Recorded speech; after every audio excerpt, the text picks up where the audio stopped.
Well, good morning, friends. Pastor Sam Dennis here, and I wanted to tell you that, yes, Belinda and I are suffering out here today, or this week, in beautiful Glacier Club resort area, which is the old Tamaron, north of Durango. We're here with Bill and Vicki Wait, who have purchased a vacation home out here that they are enjoying with their family, and they shared that with us this week, and we're grateful for them. You know, I was thinking about our years of the ministry. I have a cousin who was always teasing me about, said, Pastor Sam, where are you going this week for free? And I laughed when he said that. But the truth of the matter is, through the years, we've been blessed beyond what we ever would think or imagine or deserve by so many wonderful people who have shared their bounty, their generosity with us. And that's sort of the way it works. But wouldn't it be terrible if Belinda and I lived our life after being so blessed and we weren't generous ourselves? You know, generosity is a part of what God calls the Christians to. He wants us to be generous. He wants us to share what we have with others, not only within the family of God, but others who perhaps are not and who need to know the Lord Jesus Christ. One of the worst things that a Christian can do in terms of testimony is to be stingy. And that's exactly not what Bill and Vicki Wait have been, as well as so many others through the years.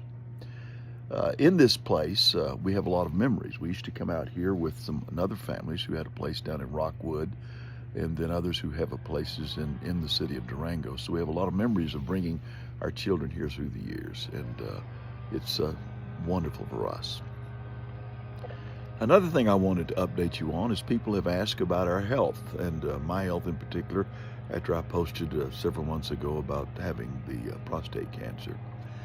I did finish the proton treatment therapy, and that has eradicated, or at least stopped or halted what was going on in me. And the doctor has encouraged me that I may die with it, but I won't die from it.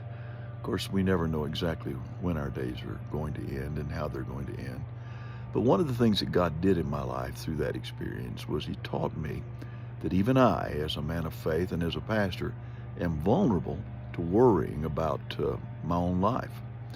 And, you know, Jesus is pretty clear. Take no thought of tomorrow. Take no thought of your day, what you'll eat, what you'll drink.